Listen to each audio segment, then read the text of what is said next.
Assalamualaikum warahmatullahi wabarakatuh. Perkenalkan, nama saya Rizka Amalia Putri. Hari ini kita akan belajar materi pembelajaran drama yang meliputi pengertian drama, jenis drama tradisional, dan unsur-unsur dalam drama. Sebelum itu, kita harus mengetahui terlebih dahulu pengertian dari drama. Apa sih yang dimaksud dengan drama? Drama yakni suatu teks yang menggambarkan kehidupan dan watak manusia melalui tingkah laku atau akting yang dipentaskan. Drama juga diartikan sebagai karya seni yang dipentaskan. Ciri-ciri utama dalam drama.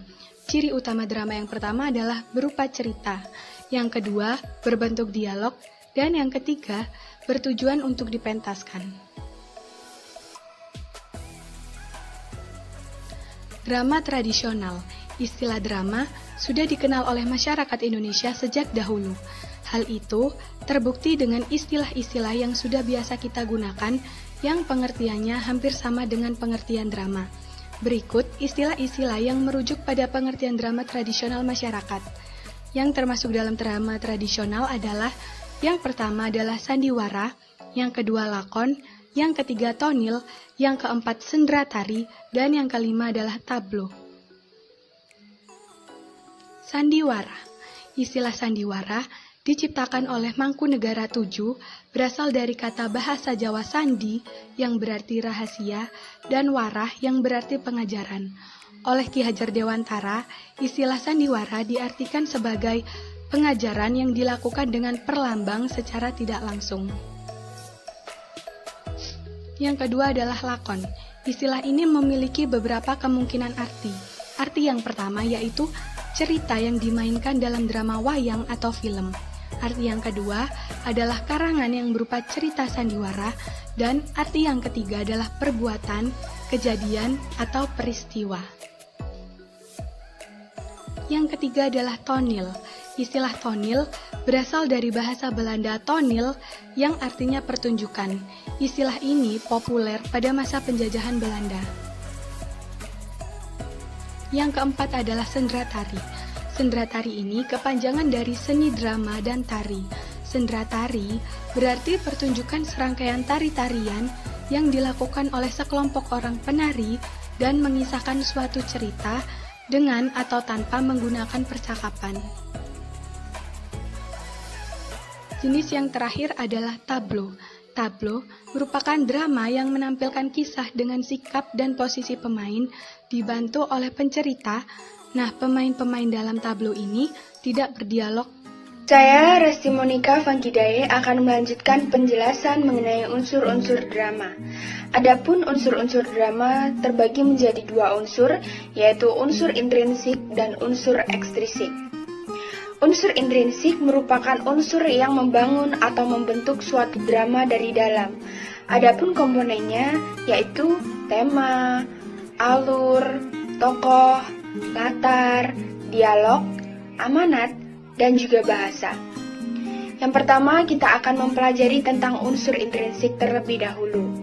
Komponen unsur intrinsik drama yang pertama adalah tema. Tema dalam drama merupakan salah satu unsur intrinsik drama. Pengertian tema pada drama merupakan ide pokok atau gagasan utama sebuah cerita drama. Bisa dibilang bahwa tema adalah gagasan pokok dari keseluruhan isi cerita dalam drama. Yang kedua adalah unsur alur atau plot. Alur adalah rangkaian peristiwa dan konflik yang menggerakkan jalan cerita. Alur drama mencakup bagian-bagian pengenalan cerita, konflik awal, perkembangan konflik, dan yang terakhir adalah penyelesaian. Unsur intrinsik drama yang ketiga yaitu tokoh. Tokoh adalah individu atau seseorang yang menjadi pelaku cerita. Tokoh dalam drama berkaitan dengan nama, usia, jenis kelamin, tipe fisik, jabatan, dan keadaan kejiwaan. Tokoh-tokoh dalam drama dapat diklasifikasikan menjadi dua, yaitu berdasarkan sifatnya dan juga berdasarkan peranannya.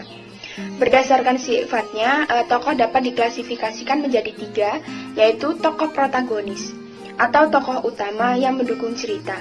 Yang kedua, tokoh antagonis, yaitu tokoh penentang cerita. Dan yang ketiga adalah tokoh tritagonis, yaitu tokoh pembantu, baik untuk tokoh protagonis maupun tokoh antagonis. Yang kedua, berdasarkan peranannya, dapat diklasifikasikan menjadi 3, yaitu tokoh sentral, merupakan tokoh-tokoh yang paling menentukan dalam drama. Tokoh sentral merupakan penyebab terjadinya konflik. Tokoh sentral tersebut meliputi tokoh protagonis dan antagonis. Yang kedua, tokoh utama, yaitu tokoh yang mendukung atau menentang tokoh sentral. Dapat juga sebagai perantara tokoh sentral. Dalam hal ini adalah tokoh tritagonis. Dan yang ketiga, tokoh pembantu, yaitu tokoh-tokoh yang memegang peran pelengkap atau tambahan dalam mata rantai cerita. Kehadiran tokoh pembantu ini menurut kebutuhan cerita saja, jadi tidak semua drama menampilkan kehadiran tokoh pembantu. Unsur intrinsik yang keempat, yaitu adalah latar. Latar merupakan keterangan mengenai ruang dan waktu. Penjelasan latar dalam drama dinyatakan dalam petunjuk pementasan. Bagian itu disebut dengan kramagung. Latar juga dapat dinyatakan melalui percakapan para tokohnya. Dalam pementasannya, latar dapat dinyatakan dalam tata panggung ataupun tata cahaya. Jenis atau macam-macam latar diantaranya adalah latar waktu. Latar waktu yaitu saat di mana tokoh ataupun si pelaku melakukan sesuatu pada saat kejadian peristiwa dalam cerita yang sedang telah terjadi. Seperti misalnya pagi hari, siang hari, sore hari, malam hari, di zaman dahulu. Lalu yang kedua adalah latar tempat, yaitu di mana tempat tokoh atau si pelaku mengalami kejadian atau peristiwa di dalam cerita. Seperti misalnya di dalam bangunan tua, di sebuah gedung, di lautan, di dalam hutan, di sekolah, di sebuah pesawat, di ruang angkasa, dan lain sebagainya. Yang ketiga yaitu latar suasana. Situasi apa saja yang terjadi ketika saat si tokoh atau si pelaku melakukan sesuatu. Itu merupakan latar suasana. Seperti misalnya saat galau, gembira, lelah, jatuh cinta, dan lain sebagainya. Yang keempat adalah latar alat, yaitu peralatan apa saja yang diperlukan atau dipakai si pelaku dalam suatu cerita. Seperti misalnya tombak, pistol, pedang, buku, ballpoint, dan lain sebagainya.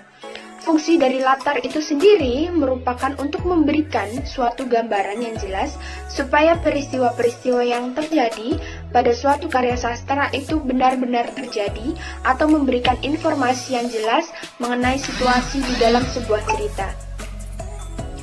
Yang kelima, unsur intrinsik yang kelima adalah dialog. Dalam dialog itu sendiri ada 3 elemen yang tidak boleh dilupakan. Ketiga elemen tersebut adalah tokoh, wawancang, dan kramagung. Yang pertama tokoh.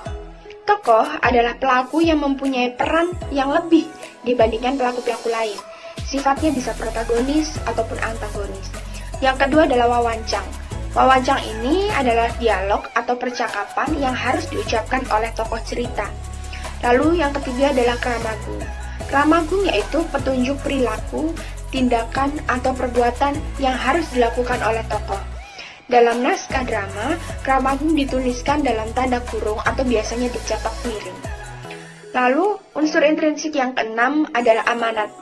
Yang tak kalah penting dalam unsur-unsur drama itu amanat. Yang dimaksud amanat di sini adalah pesan yang ingin disampaikan oleh pengarang kepada penonton. Amanat drama atau pesan yang disampaikan melalui peran drama itu bisa disampaikan melalui peran para tokoh dalam cerita drama tersebut. Lalu, ini merupakan contoh latar tempat, yaitu di panggung. Dan yang selanjutnya adalah contoh latar alat. Ada buku, tombak, pedang, dan juga pistol. Ini adalah unsur intrinsik yang terakhir, yaitu bahasa. Bahasa merupakan media komunikasi antar tokoh. Bahasa juga dapat digambarkan melalui watak tokoh, latar, ataupun peristiwa yang terjadi. Apabila disajikan dalam bentuk pementasan, drama memiliki unsur lainnya, yaitu sarana pementasan seperti panggung, kostum. Yang selanjutnya, kita akan membahas tentang unsur ekstrisik. Nah, unsur ekstrisik ini merupakan unsur yang membangun atau membentuk sebuah drama dari luar. Unsur ekstrisik sangat berpengaruh pada suatu karya sastra, tetapi tidak menjadi bagian dari karya sastra tersebut. Unsur intrinsik dalam drama adalah unsur-unsur pembentuk drama dari dalam, sedangkan unsur ekstrisik itu dari luar. Komponen-komponen yang termasuk sebagai unsur ekstrisik drama antara lain adalah latar belakang pengarang, nilai agama dan kepercayaan, kondisi politik negara, psikologis pengarang, situasi sosial budaya. Hal-hal tersebut termasuk di dalam unsur ekstrisik drama. Hal-hal itu menjadi faktor luar yang mempengaruhi dibuatnya suatu drama. Misalnya latar belakang pengarang tentu berbeda-beda, sehingga menghasilkan karya sastra atau karya dalam drama tersebut yang berbeda-beda pula antara satu pengarang dengan pengarang yang lainnya. Nilai-nilai lain seperti nilai agama, politik, sosial, dan budaya juga turut mempengaruhi drama. Hal ini melandasi jalan cerita sehingga perwatakan yang dibuat oleh pengarang itu dapat berjalan dengan baik. Kondisi psikologis pengarang juga turut menjadi unsur ekstrisik drama yang cukup penting. Sekian penjelasan dari kami. Terima kasih. Wassalamualaikum warahmatullahi wabarakatuh.